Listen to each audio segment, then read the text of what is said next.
They call him the Immortal, a man who survived a hangman's noose, a point-blank firing squad, and a Nazi dive bomber, all in a single day. This isn't just a movie, it's a masterclass in human defiance. Why did an entire Nazi battalion tremble at the sight of one old man with a pickaxe? Today, we are dissecting the iron will of Aatami Korpi in Sisu.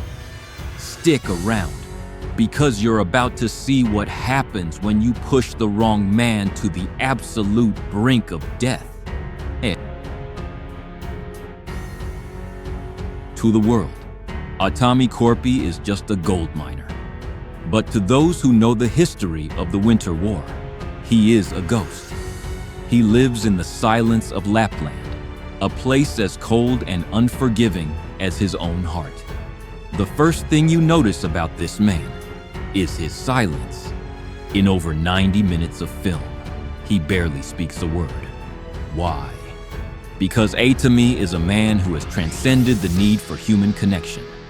He exists in a state of pure Sisu. This Finnish concept isn't about being loud or brave. It's about a stoic, internal strength that kicks in when you have nothing left but your breath. Look at the way he carries himself in the wilderness. He isn't hunting for wealth. He is hunting for peace. But as we're about to see, peace is the one thing the world won't allow him to have. He is a dormant volcano, and the Nazis are about to step right into the crater. We see the Soviet border station. This isn't just a pile of wood and wire. It's a monument to everything Aatami lost. He was once a Koshe, a legendary commando whose family was slaughtered in this very region. When he looks into that cracked mirror, he doesn't see a hero. He sees a survivor who is tired of surviving. His hands are the hands of a builder forced to become a destroyer. Every time he touches his gold or his tools, he is trying to grip onto a reality that was stolen from him. The Nazis see an old man they can bully, but they fail to see the scars beneath his shirt. They don't realize that they aren't just stealing gold. They are stealing the last thing keeping his humanity intact. And when that's gone, only the monster remains. Now we enter the heart of the storm. A rusted truck against a Nazi Stuka dive bomber. This scene is a masterpiece of tension. Notice the sound design. The scream of the plane's sirens against the rhythmic thumping of Aatami's truck.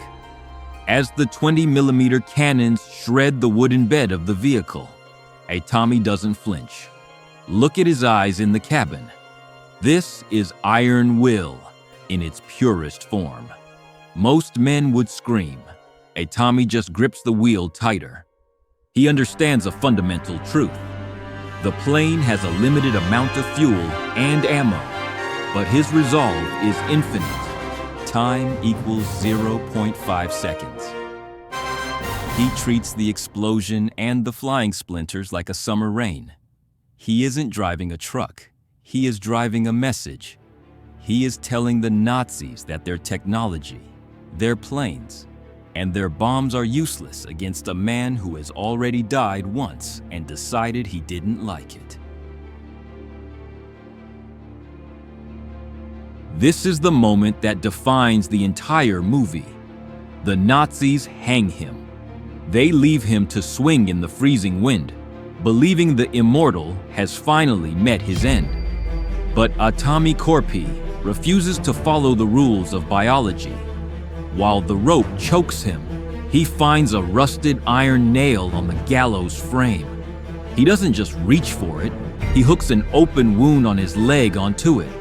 This is the most brutal, yet beautiful, representation of Sisu ever filmed. He uses localized, excruciating pain to keep his airway open. He chooses to suffer 1,000 small deaths to avoid the final one. He hangs there like a twisted crucifix of vengeance. When the sun rises, he isn't a corpse. He is a god of war. This scene proves that the mind can dictate terms to the body, and Aatami's mind is a fortress that cannot be besieged. The journey ends not on a battlefield, but in a quiet bank. Aatami walks in, looking like he crawled out of the deepest pit of hell. He dumps his gold on the counter. Why? Because the gold represents his right to exist. It is the physical manifestation of his struggle. The windmill spins in the background, a symbol of the cycle of life and the endurance of the land. Aatami Korpi didn't just survive, he conquered. He taught us that iron will isn't about never falling. It's about hooking yourself onto a nail when you're hanging by a thread. Thank you for watching Iron Will Recap. If you want to see more breakdowns of the toughest characters in cinema history, hit that like and subscribe button. What's your Sisu moment? Let us know in the comments.